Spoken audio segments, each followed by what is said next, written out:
Eu quero começar lendo um texto de Lucas capítulo 9, versículos 32 ao 35. A gente vai dar um passeio pela Bíblia, porque é assim que eu gosto.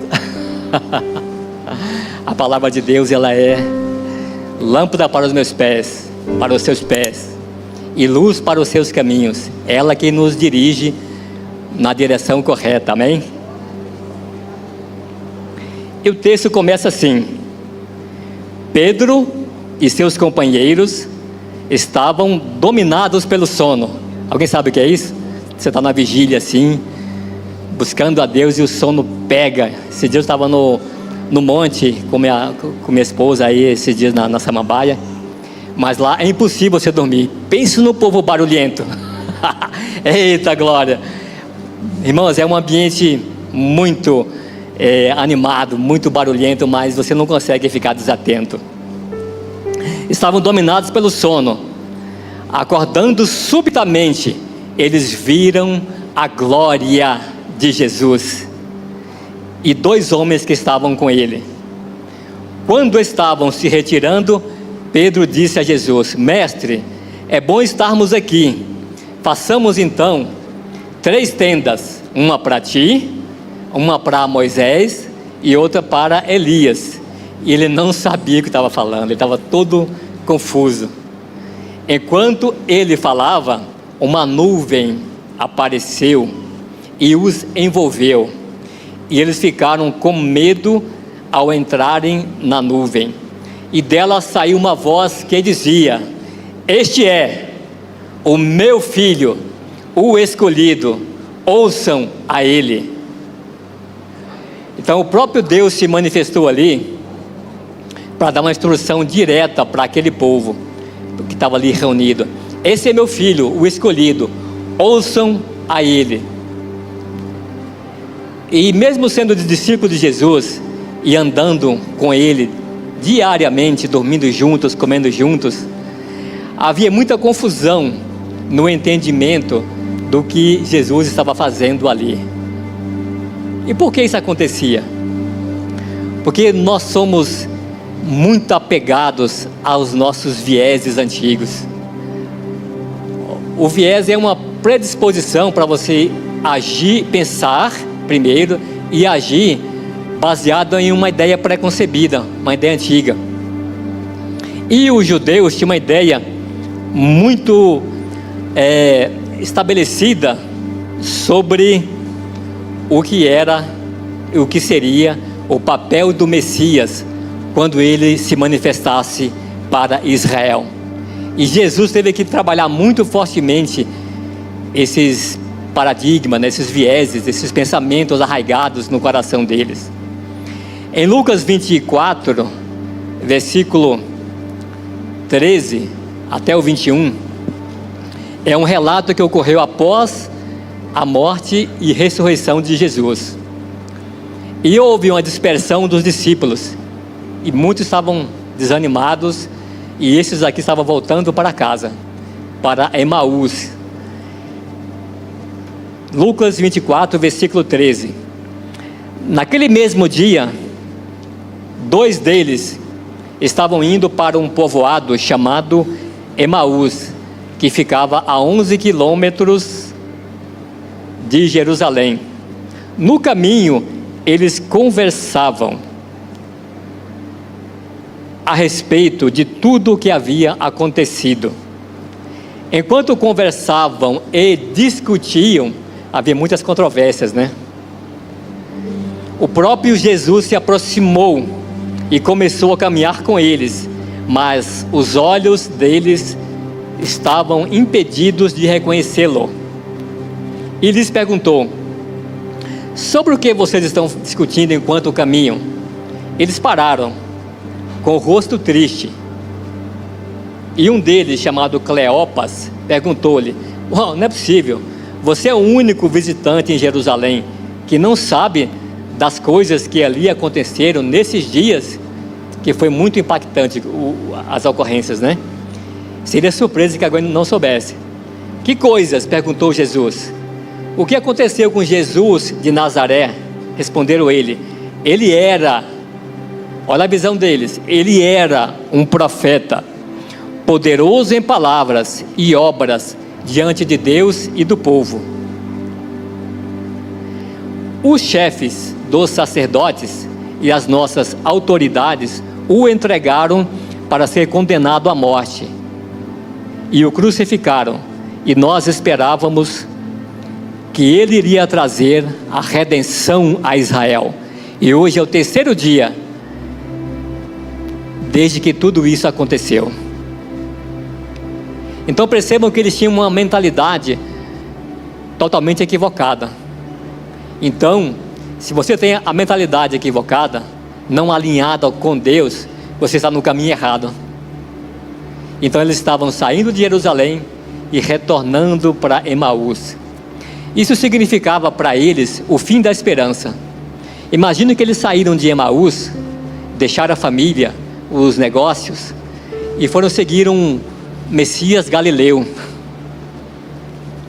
que para aquela comunidade era inaceitável, absurdo, porque Galileu era um povo tido como inculto, de pouca cultura, e eles não tinham um aprofundamento na lei.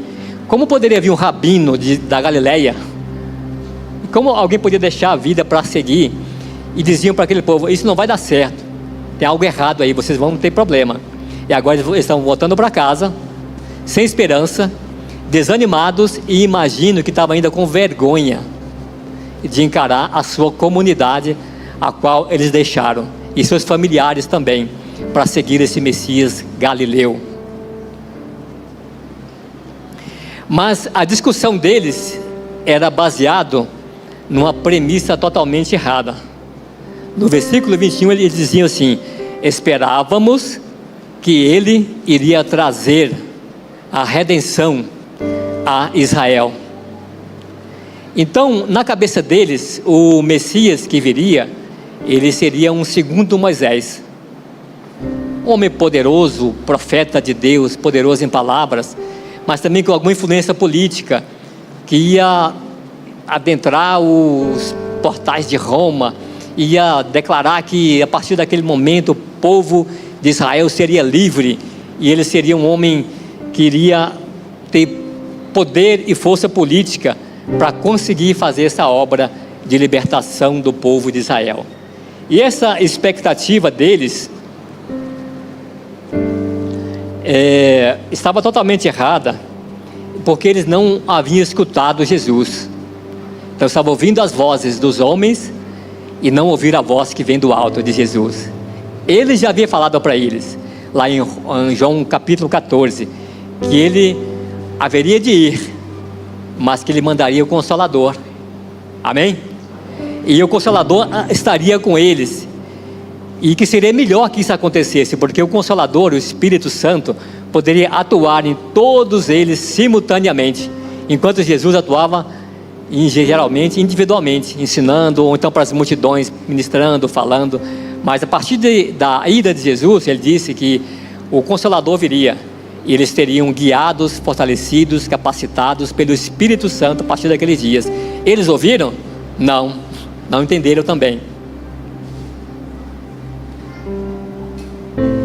Antes também desse evento, um pouco antes, as irmãs haviam ido no sepulcro.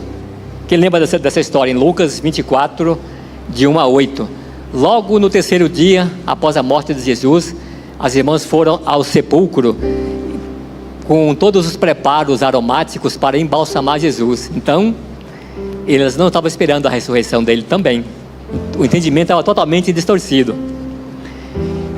E o texto diz o seguinte: no primeiro dia da semana, de manhã bem cedo, as mulheres tomaram as especiarias aromáticas que havia preparado e foram ao sepulcro. Encontraram removidas a pedra do sepulcro, mas quando entraram, não encontraram o corpo do Senhor Jesus. Aleluia! Porque ele ressuscitou. Aleluia! E ficaram perplexas, sem saber o que fazer. Como? O que aconteceu? De repente, 2 homens com roupas que brilhavam como a luz do sol, aleluia, colocaram-se ao lado delas, e elas ficaram com muito medo. As mulheres baixaram o rosto para o chão e os homens lhe disseram: não acredito. Por que é que vocês estão procurando entre os mortos aquele que vive? Ele não está aqui, mas ressuscitou. Lembrem-se do que ele já disse quando ainda estava com vocês na Galileia. É necessário que o Filho do Homem seja entregue na mão dos homens pecadores, seja crucificado e ressuscite ao terceiro dia. Então se lembraram das palavras deles. Percebam que Jesus falou repetidamente do que ia acontecer, para prepará-los para isso. E agora vem os anjos e afirmam exatamente o que o Senhor falou. Mas ainda assim, grande parte dos discípulos estavam apegados às suas próprias crenças enraizadas, antigas. Tanto que voltavam para Emaús e outros mais estavam dispersos por toda a região. Voltavam tristes, sem esperança.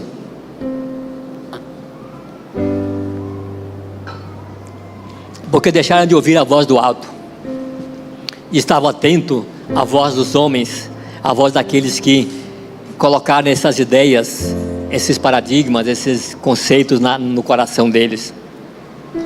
Então vamos pensar, cada um de nós, e eu penso muito sobre isso, que tipo de ideias humanas, que tipo de ideias antigas, enraizadas, que tipo de vieses e paradigmas que tem colocado no meu coração, que tem me levado de volta de Jerusalém para o caminho de Emaús, para o caminho do desânimo, da desesperança, do medo, da insegurança e da vergonha às vezes. Que tipo de coisa tem me levado e me afastado daquilo que é mais poderoso, importante e relevante? O centro da vontade de Deus. Pense nisso, porque essa batalha, ela não acontece só na mente daquele povo lá atrás. O inimigo das nossas almas, ele entende o poder que tem essas ideias quando elas são acolhidas em nosso coração. Então existe uma batalha estabelecida, e ela é permanente, incessante. O Senhor falou em João 8,32: conheçam a verdade, e a verdade vos libertará. Então essa palavra foi muito aplicada por um político moderno aí, porque ele dizia que o povo estava cego, né? E não via a verdade. Mas acho que a melhor expressão seria a realidade. Existe na língua hebraica uma palavra muito próxima de verdade, que é a realidade. Uma expressão, então, tem até algumas traduções bem antigas que falavam de realidade em lugar de verdade. Porque a gente, quando estamos em trevas, não vemos a realidade com clareza. E o diabo, ele opera na obscuridade. Ele trabalha obscurecendo o entendimento do homem, para que ele não veja a verdade, ele não entenda a realidade, como o mundo funciona, como o mundo espiritual funciona, a realidade que nos cerca. E o Salmo 119, 105, 119 e 105 fala: lâmpada para os meus pés é a tua palavra, e luz para os meus caminhos. Porque essa palavra é que vai nos guiar no caminho que nos direcionará para o centro da vontade de Deus. E ele tem um propósito específico para a igreja.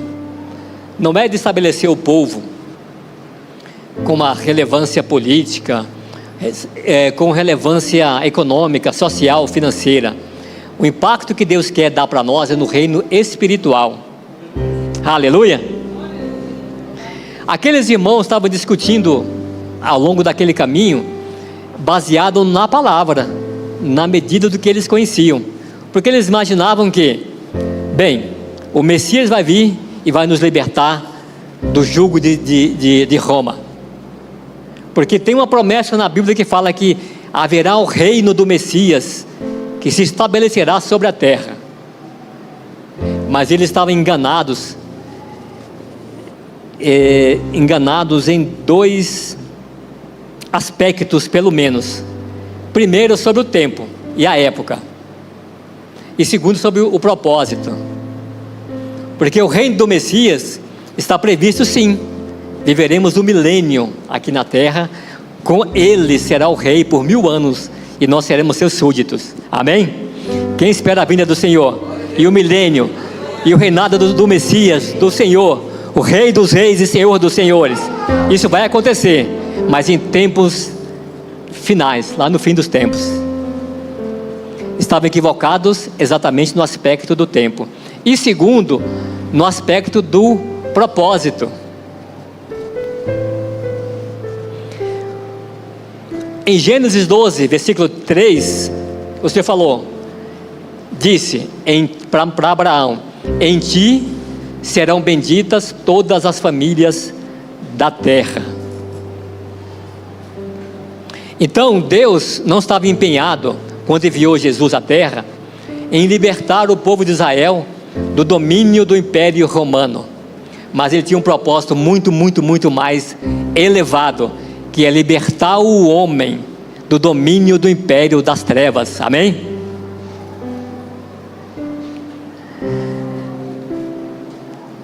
Em Lucas 4,18, ele deixou bem claro isso, Jesus: o Espírito do Senhor está sobre mim, porque ele me ungiu para pregar as boas novas aos pobres. Ele me enviou para proclamar a liberdade aos presos e a recuperação da vista aos cegos, para libertar os oprimidos. Aleluia. Em Colossenses 1, versículo 13, o apóstolo Paulo reforça essa ideia quando diz: pois ele nos resgatou do império das trevas e nos transportou para o reino do Filho amado. A imagem desse resgate é você ir no local, pagar o preço pelo aquele escravo, transportar e trazer para o seu domínio. Então, na verdade, existe uma batalha muito mais relevante, muito mais significativa, e essa batalha é a disputa pelo domínio da mente dos homens. E o diabo, ele tem atuado muito bem nessa área. Investimento fortíssimo em comunicação, em mídias, em aplicativos, em programas de televisão. Os programas que tem hoje no mercado, em geral, são educativos. Subliminarmente, ele vai educando as pessoas e conduzindo as pessoas para um comportamento coletivo de rebanho. Basta ver como as pessoas agem hoje nas ruas, a moda, como ela funciona, o comportamento das pessoas, a mentalidade das pessoas. Existe um comportamento de rebanho que começa a distanciar o homem dos valores cristãos. Os valores cristãos impactaram profundamente a nossa sociedade moderna, sobre o valor das pessoas, do indivíduo, das mulheres, do trabalhador, do empregado, do patrão. A nossa própria Constituição Federal, a nossa lei magna, é magma, né? Foi magna, a nossa lei magna, advogado aqui, ela sofreu forte impacto do cristianismo, e você percebe que a cultura hoje de rebanho, a mentalidade coletiva, tem distanciado as pessoas dos valores. Há pouco tempo na China, teve que estabelecer uma lei na China que as pessoas eram obrigadas a socorrer alguém que caísse na rua. Por que não tem lei sobre isso no Brasil? Porque é ética humana. A ética da vida humana não permite que você deixe alguém cair na rua doente até que ela morra. Não precisamos de uma lei que nos diga que temos que recolher um cadáver que está caído na rua, ou de alguém doente. Então, à medida que a humanidade vai se afastando dos valores, de humanidade obriga a própria sociedade a criar novas leis para obrigar as pessoas a se comportarem como humanos novamente. Então, o espaço entre a lei, as leis e a nossa liberdade está em nossa ética da humanidade. À medida que as leis são obrigadas a a ter um comportamento mais humano, é sinal que estamos nos afastando dos princípios de Deus.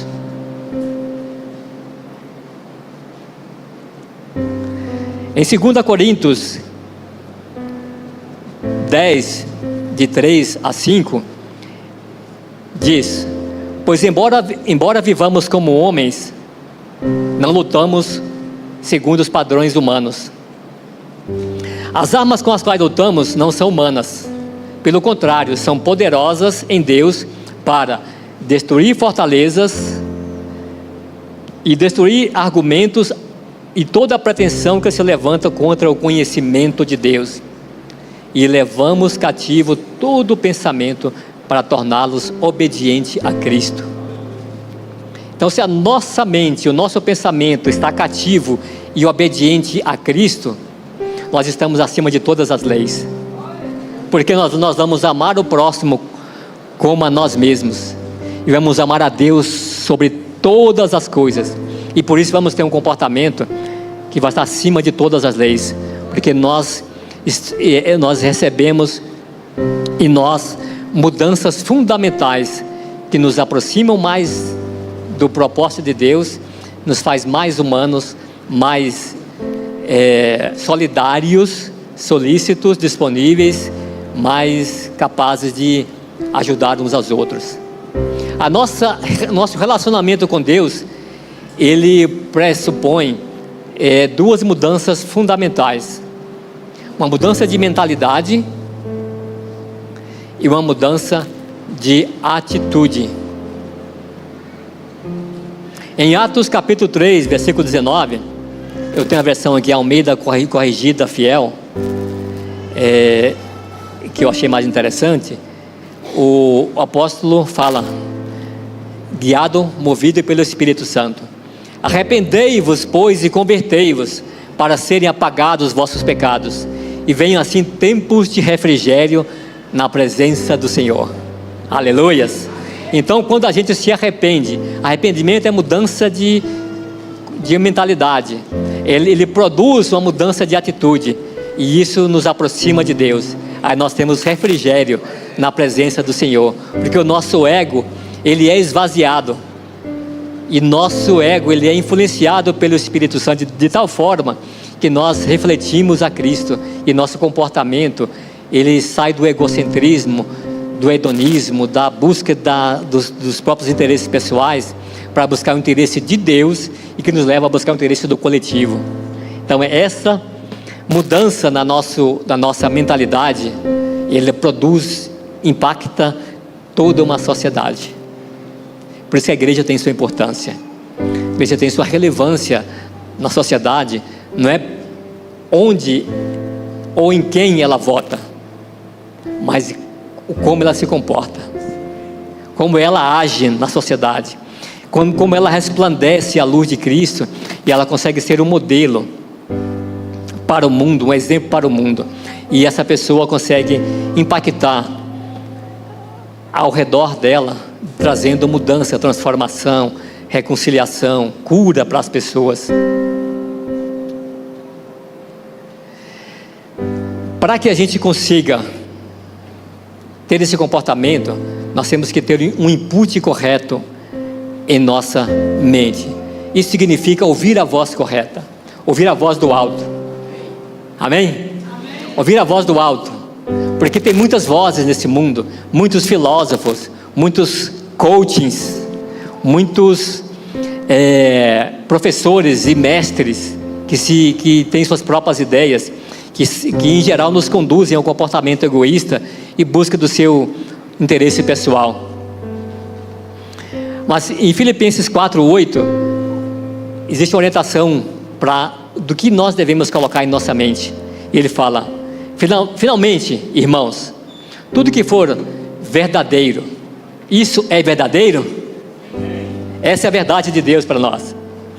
Tudo que for nobre, tudo que for correto, tudo que for puro, tudo que for amável, tudo que for de boa fama, se houver algo de excelente ou digno de louvor, pensem nessas coisas.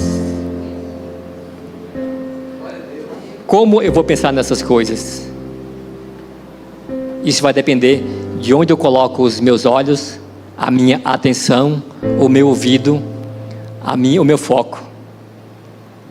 E o inimigo conhece muito bem estratégias de nos prender a atenção em várias distrações que esse mundo oferece. E nós passamos... Obrigado. E nós passamos muitas horas distraídos, ou então ouvindo mensagens que, em resumo, não concordam. Não é puro, não é nobre, não é verdadeiro, não é correto, não é amável, não é de boa fama, muitas fofocas, disse-me-disse, não é excelente, não é digno de louvor, nada disso. Quanto tempo você gasta com essas coisas? Em Gálatas 5:23, o Senhor fala sobre domínio próprio. Lá em Tiago 1:22, ele fala para você acolher com mansidão a palavra implantada em vós, porque ela é útil para moldar, transformar a sua alma. A palavra implantada, ou seja, ela é plantada.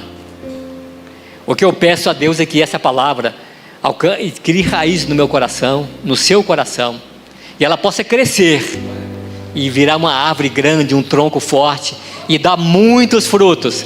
São esses frutos que vai alimentar o mundo e fazer o mundo melhor através de nós. O domínio próprio é um fruto do Espírito. Então, quando você recebe a palavra de Deus, e Tiago fala que ela é útil para salvar a vossa alma, e a palavra foi guiada e dirigida para cristãos, para crentes. Ou seja, nós precisamos a cada dia nos nutrir com essa palavra, e ela vai transformando a nossa vida dia após dia. E Ele nos deu a nossa libertação, ela acontece progressivamente, porque Ele te deu o domínio próprio. Isso quer dizer o quê? Que você está livre para fazer escolhas. E nesse aspecto eu tenho um alerta para fazer. A nossa escolha não deve ser, por exemplo, eu escolho não fazer isso porque Deus não gosta, porque Deus proibiu que eu fizesse isso. Não é por esse caminho, porque você está indo para uma atitude religiosa, e a religiosidade não produz transformação no seu interior. E digo mais, aquilo que você realmente deseja e quer é o que Deus vai te dar. Então você deve pesar as suas motivações e os seus desejos, e se eles estão confrontando a vontade de Deus, aí eu devo buscar ao Senhor e pedir que Ele transforme a minha vontade, e conforme essa vontade à vontade dEle, para que eu possa fazer, agir de acordo com o que Ele quer. Porque aquilo que você quer, Ele vai dar. Quando o povo de Israel, lá em Samuel, pediu um rei, Samuel falou assim: Senhor, eles querem um rei, vão ser igual a todo mundo. O rei vai explorar eles, vão pagar impostos, vão ter que dar tributos, contribuições para alimentar a família real e para manter o Estado funcionando. Eles estão rejeitando o Senhor, a mim como juiz. Aí Deus respondeu para Samuel: não, eles estão rejeitando a mim, não é você. Então, se eles querem um rei, dê-lhes um rei, sabendo que não era o melhor para eles, mas eles pediram, eles desejaram ardentemente, e aí Deus lhes deu um rei. Outro evento ocorreu lá em Números, capítulo 11, que relata a chuva de codornizes. Aquele povo andava pelo deserto, as roupas não se estragavam, não se envelheciam, saía água da rocha. Eu imagino que para que eles andassem 40 anos com a mesma roupa, os sapatos das crianças deviam crescer no caminho, né? Consegue imaginar quanto milagre na vida de uma comunidade? Aí eles se viram para Deus e falam: não queremos mais esse pão infame, o maná. Puxa, esse pão infame, o maná, alimentou Elias por uma semana. E ele correu e fortaleceu-se por uma semana. Então, não era um alimento qualquer, era um maná que vinha do céu. Alguns chamavam de pão dos anjos. Então, era um alimento, fala-se muito hoje em super alimento, né? Alimentos que são completos. O maná era lá completíssimo, porque Deus fez um alimento exatamente de acordo com as necessidades fisiológicas daquele povo. E ele caía do céu todos os dias, e eles comiam e permaneciam vivos por meses com aquele alimento completo. Aí o que eles falam para Deus, para Moisés? Não aguentamos mais esse pão infame. Estavam enjoados de pão, queremos carne. Bem, gente, carne naquela situação não seria a melhor opção, né? Não tem pasto, não tem como criar gado no deserto, a água é pouca. Se fosse comer carne, não teria água para eles beberem. Imagine, eram 600 mil homens de pé, com seus filhos, esposas. Colocamos uma esposa por homem, que era baixo naquela época, mais 3 filhs, seriam 5 pessoas, 6 vezes 5, 30, 3 milhões de pessoas. Aí Deus falou para eles: querem carne? Eu vou lhes dar carne. Vocês vão comer carne.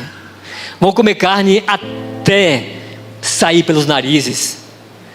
Aí Moisés ainda falou assim: mas Senhor, você tem certeza? O Senhor fez a conta direitinho? Se eu matasse todos os rebanhos da região toda, não daria para dar carne para esse povo. Aí Deus falou para Abraão assim, ou para Moisés assim: acaso a mão do Senhor está encolhida? Você tem dúvida do que eu posso fazer? Aí Deus soprou um vento do oceano e trouxe milhares de codornizes. Dizem que o pessoal colheu em torno de 400 quilos per capita. Tinha 1 metro de codornas assim, no raio de 40, 50 quilômetros. Não sei quantos quilômetros, está aqui na Bíblia ó, a medida aqui. E aí eles pegaram aquele monte de codorna e começaram a comer, desesperados. Aí Deus viu aquela gula desesperada, eles comendo carne com aquela... Aí Deus tirou. Mas como assim Deus tirou? Ele não deu as codornizes? O pessoal não desejava e ele ardentemente, ele deu. Então muitas vezes, aquilo que nós insistentemente oramos e desejamos, nem sempre é aquilo que ele quer, mas nós insistimos nisso. Mas se você quer algo muito, muito, muito, ele vai te dar. E você que sofra as consequências disso. Tem uma história de Balaão em Números 22, Números capítulo 22, que Balaão ele é um profeta. Ele tinha uma certa intimidade com Deus ao ponto de ser influenciado pelo Espírito de Deus. E aí os inimigos de Israel, acho que eram os moabitas, né? Mandaram uns homens lá para tentar comprar ele, para que ele profetizasse contra o povo de Israel. Por que eles tentaram fazer isso? Certamente já havia uma ideia de que ele é um profeta comprável, que se podia pagar para ele. Aí ele vai lá e fala assim: não, vou falar com Deus primeiro. Ele tinha que falar com Deus primeiro? Não. Já estava bem claro que Deus não ia amaldiçoar o seu povo, o povo da aliança. Então ele vai orar por uma coisa que já sabe que está errado. Quantas vezes nós oramos por algo que sabemos que está errado? Que Deus nos dê uma coisa que é ilícita, uma benesse que não é legal, que vem de uma propina, de uma falcatrua, e eu estou buscando, Deus me dá, e está errado. E aí Balaão falou assim: olha, eu não posso fazer isso porque Deus não permite. Ah, então é isso, é porque Deus não quer? Então por você está tudo bem. Se Deus não tivesse dito para você não fazer, então você faria, você iria amaldiçoar o povo da aliança? Então muitos dos seus comportamentos, do meu comportamento, é porque Deus não concorda? É porque Deus não quer? Então eu sou um religioso, eu estou apegado a uma lei, a uma religiosidade. Aí o que fizeram os moabitas? Mandaram outros embaixadores mais nobres e com mais dinheiro. Aí Balaão se balançou. E ele procurou Deus de novo. Aí Deus falou assim: vai, pode ir, mas fala só o que eu mandar. Aí no meio do caminho Deus se irou contra Balaão. Mas como assim, Deus? O Senhor não disse para ele ir?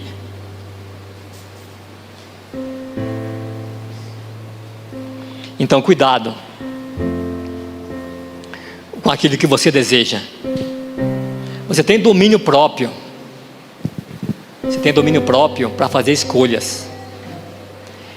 E o mundo vai te oferecer muitas coisas para você escolher. Agora você deve escolher baseado na sua deliberada vontade de agradar a Deus. E se a sua vontade está indo contra Ele, então você fala assim: Deus, eu não quero isso. Muda a minha vontade, muda a minha disposição, muda a minha tendência, Pai, de estar focado em pornografia. Muda a minha tendência de mentir, de falar palavrão. Para quem não sabe, palavrão são maldições. A nossa boca não pode, como uma fonte saudável, sair águas amargas e águas puras. Não tem como. Ou você sai águas puras, abençoando as pessoas, ou você os amaldiçoa com palavrões. Não combina. Amém? Senhor, tira minha tendência de mentir, de tentar tirar vantagem, porque eu quero andar na Tua presença. Eu não quero só obedecer porque é lei, porque o Senhor não deseja. Eu quero que seja esse também o meu desejo, andar no centro da Sua vontade. Amém?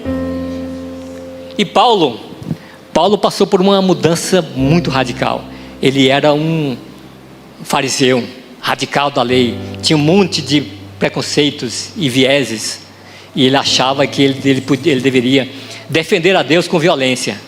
O Deus da paz, o Deus da reconciliação, o Deus do amor não combina com violência. E Paulo matava quem se opunha ao Deus Javé, Deus de Abraão, de Isaac e de Jacó, e não sabendo ele que era o mesmo Jesus Cristo, manso, amoroso, inclusivo, reconciliador. Jesus Cristo, nosso amado Salvador, era o mesmo Deus eterno.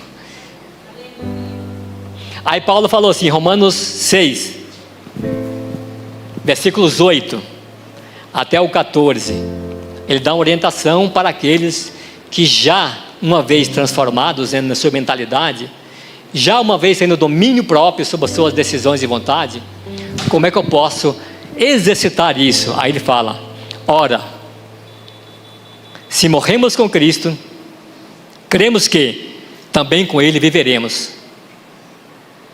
Pois sabemos, agora eu sei, que tendo sido ressuscitado dos mortos, Cristo não pode morrer outra vez. A morte não tem mais domínio sobre Ele. Porque morrendo, Ele morreu para o pecado uma vez por todas, mas vivendo, vive para Deus. Aleluia. Portanto, esses são verbos, são decisões, são ações, exercício da vontade, da arbitrariedade. Portanto, não permitam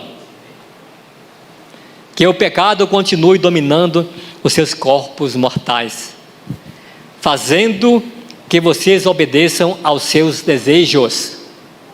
Não ofereçam os membros do seu corpo ao pecado como instrumentos de injustiça. Antes ofereçam-se a Deus como quem voltou da morte para a vida, e ofereçam os membros do seu corpo a Ele como instrumentos de justiça. Aleluia. Pois o pecado não terá domínio sobre vós, porque vocês não estão debaixo da lei, mas debaixo da graça, amém? Aleluia. A partir da nossa mudança de forma de ver o mundo, da visão do mundo, do nosso arrependimento, nossa reconciliação com Deus, nós temos uma nova atitude, e agora eu posso tomar decisões no meu dia a dia, decisões que me mantêm alinhado com o Espírito de Deus, e eu posso andar no caminho do Senhor e fazer a vontade dEle, cumprir o propósito dEle como luz para o mundo e como sal para a terra, amém? Mas nós precisamos entender que o caminho de Deus, ele é um caminho progressivo, não podemos parar, temos que avançar. Há muita coisa e Deus não coloca tudo de uma vez em nós. Toma aqui um download, você agora é uma nova criatura, transformada, empoderada, cheio de poder, de unção, vai e impacta o mundo. Não, primeiro você tem que decidir se engajar nesse propósito, e você tem que caminhar nesse caminho progressivo de santidade. Provérbios 4, versículo 18 fala: a vereda do justo é como a luz da aurora, que brilha cada vez mais até ser dia perfeito. Então, o caminho, ele é uma escada, não é uma linha reta, é uma escada, e para subir a escada dá mais trabalho. Lá em casa, no prédio que eu moro, a escada é mais ou menos assim, e meu bem, a gente sobe lá e em casa 2 lances de escada, da garagem para o primeiro andar, depois um até o apartamento. A gente chega em casa ofegante, e olha que eu sou um corredor. Pense na escada. Então, o caminho de Deus é uma escada, não é uma linha reta, é uma escada progressiva. E para subir a escada tem que ter um esforço maior, nós temos que nos engajar nisso, buscar. João 5,39, o Senhor fala: vocês examinam ou estudam as Escrituras cuidadosamente, porque pensam que nelas vocês têm a vida eterna, e são as Escrituras que se testificam de mim. Quer conhecer a Ele? Vá para a palavra. Aqui está a expressão do seu caráter, seus atributos, está tudo aqui. E é o nosso alvo. Paulo falou assim: eu sei de meus imitadores como eu sou de Cristo. Quando é que você vai poder falar isso para o seu discípulo? Discípulo meu, sede meu imitador, assim como eu sou de Cristo. Isso mostra a relevância de Paulo. E esse é o alvo para nós, que a nossa relevância não pode ser menor.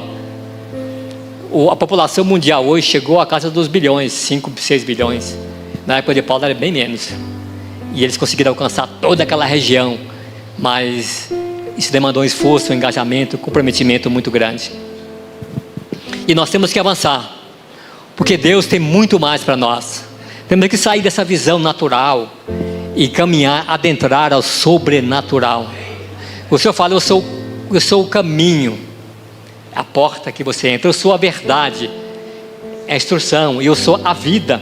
A vida é a intimidade, é o santo dos santos, é a comunhão com Deus profunda, que nos impacta, que nos impulsiona, que nos alegra, que nos dá uma motivação forte para andar com Ele, uma alegria eterna, uma alegria, uma esperança, uma expectativa, a esperança da glória. Em Jeremias 33, versículo 3, esse texto ele é poderoso, e o Senhor fala assim: ó, clama a mim e eu te responderei. E muitos param por aí: isso é bom demais, eu peço e Deus manda bênção, manda glória, eu clamo e Ele responde. É o Deus da provisão, Deus da cura, o Jeová Rafá, o Jeová Jirê, o Deus que dá provisão, que dá cura. Isso é tudo que eu quero. E muitos param por aí. Lembra de Pedro lá no Monte da Transfiguração?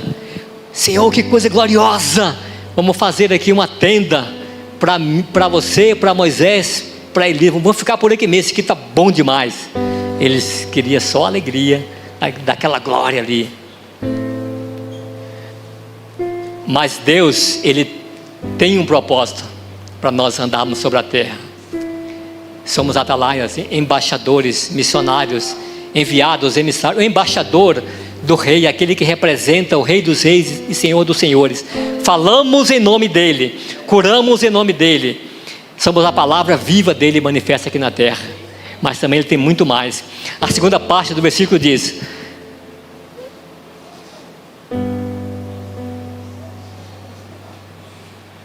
eu lhe direi coisas grandiosas e insondáveis que você não conhece.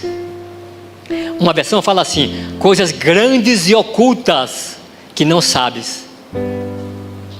Clama a mim e responder-te-ei, e lhe direi coisas grandes e ocultas que não sabes, não conheces. Mas você precisa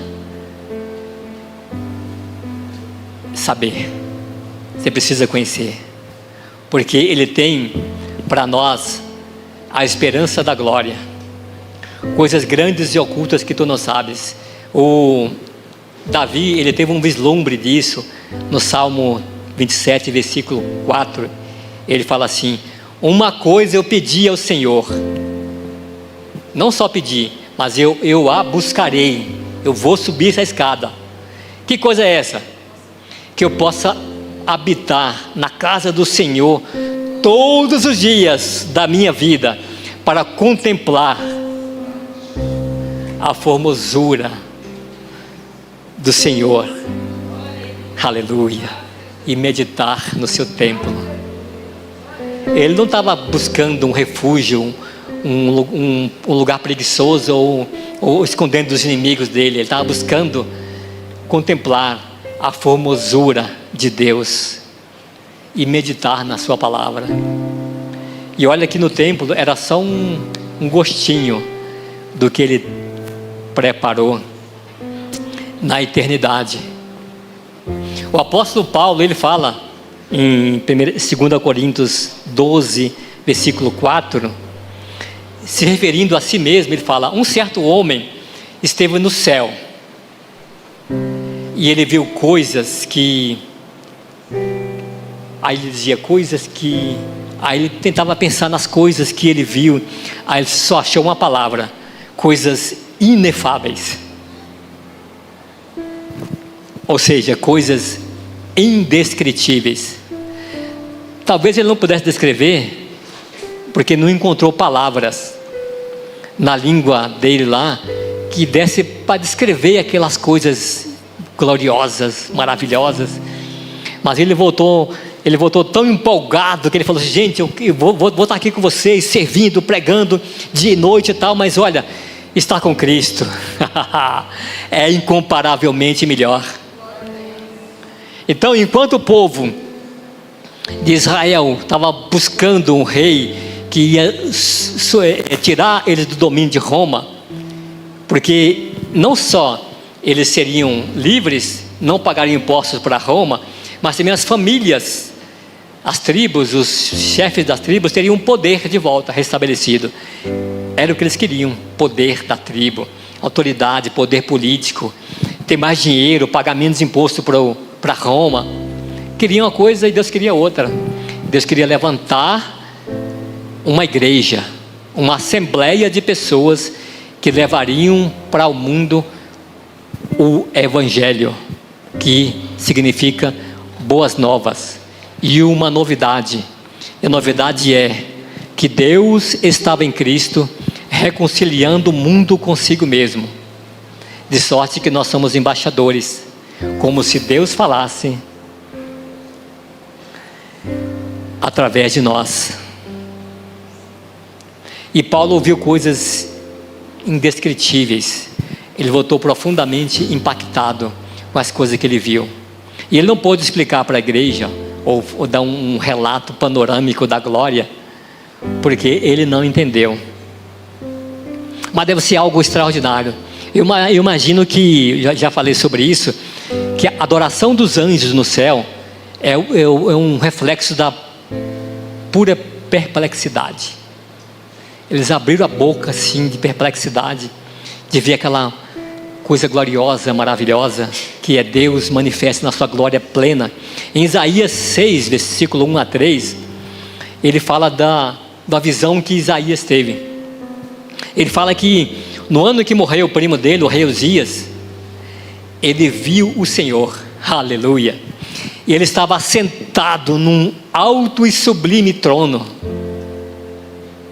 e a aba das suas roupas enchia todo o templo, e acima dele estavam serafins, cada um tinha 6 asas, e com 2 cobriu o rosto, com 2 cobriu os pés, e proclamavam sem cessar: Santo, Santo, Santo é o Senhor dos exércitos, e toda a terra está cheia da sua glória, aleluia.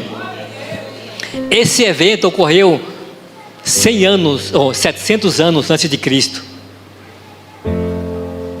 100 anos depois de Cristo, o apóstolo João escreveu em Patmos, Apocalipse, na ilha, ele descreveu uma figura bastante parecida. Apocalipse 4, versículo 8 a 9.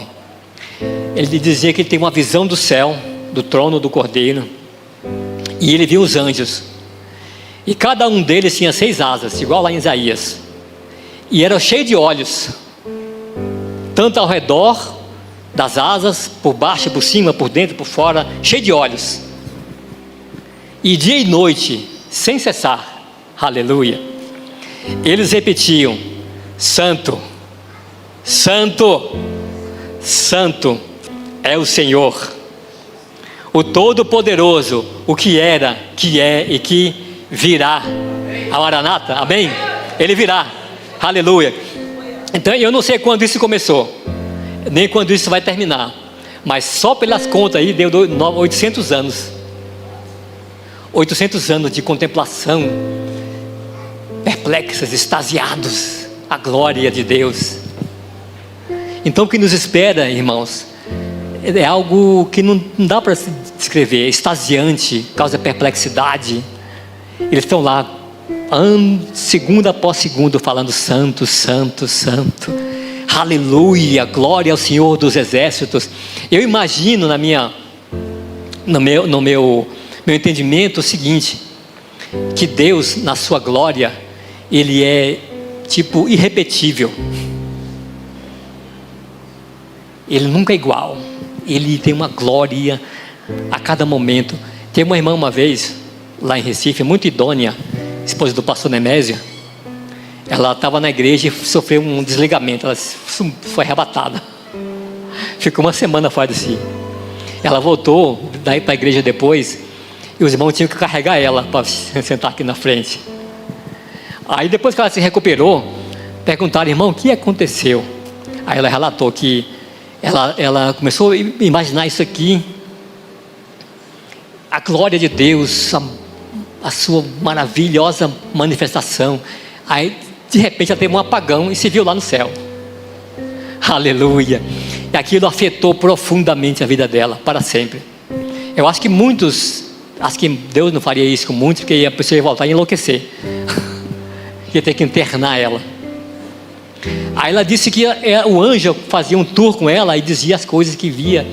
Aí muitas coisas que você vê aqui, você não vai poder contar. Aí ela perguntou: mas como eu vou saber aquilo que eu não vou poder contar? Aí o anjo respondeu assim: você não vai nem lembrar, porque quando você tentar vir à sua mente aquela imagem, ela é tão complexa que o seu cérebro humano não constrói a imagem.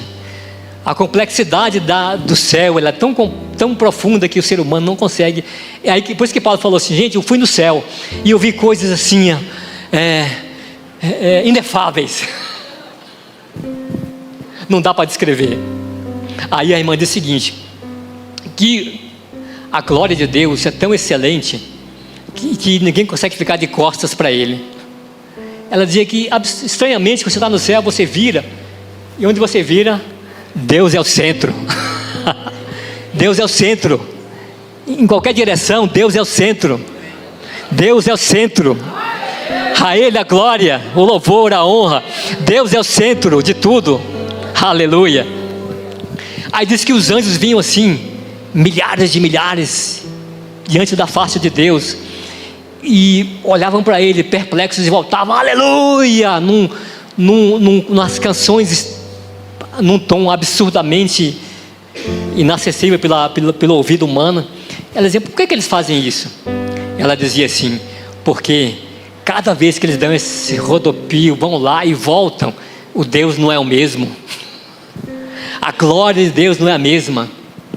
Ele é o centro de tudo, e Ele tem uma beleza que é irrepetível.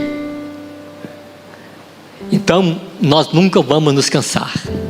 Alguém já deve ter dito assim, numa piada de mau gosto, você vai para o céu, fica lá fazendo o quê? Isso vai ser muito sem graça. Primeiro porque eu acho que no céu deve ter muita coisa para se conhecer. A eternidade vai ser só o suficiente para nós. Aleluia. Para nós explorarmos toda a beleza do céu.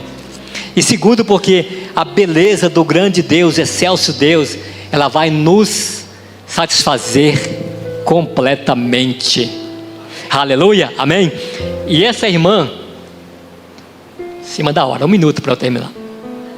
E essa irmã falou assim, gente, e aí quando eu estava me acomodando ali, o anjo falou assim, você vai ter que voltar. E ela disse, não. Mas você tem filho e esposo. E ela nem lembrava mais deles. Aí ela falou assim, puxa, é mesmo, tem filho, tem esposa. Mas ela não lembrava mais deles, porque ela estava ali naquele lugar completamente satisfeita. E lá não tem dor, nem vergonha, nem tristeza, nem lágrimas. Aleluia. Porque Ele enxugará dos seus olhos toda lágrima. Isaías 32 fala que deles fugirá a tristeza e o gemido, falando dos remidos, né? Gozo e alegria os alcançarão. Então ele fala que os remidos serão perseguidos, não pela angústia, pela tristeza, pelo medo, pela vergonha, mas serão perseguidos pela gozo e alegria. E o gozo e a alegria os alcançarão. Então não percamos nosso tempo desejando as coisas desse mundo, porque existem coisas muito mais excelentes que Ele preparou para nós na eternidade. E é claro que as coisas aqui vão vir para nós. Ele já prometeu. Ele disse, procura primeiro o reino de Deus e a sua justiça, e essas coisas, as demais coisas, elas serão simplesmente acrescentadas. Mas se nós concentrarmos em buscar as coisas, estaremos perdendo o que há de melhor na experiência humana, no relacionamento com Deus. A esperança da glória que arde em nossos corações deve ser reacendida todos os dias. Senhor, é hoje.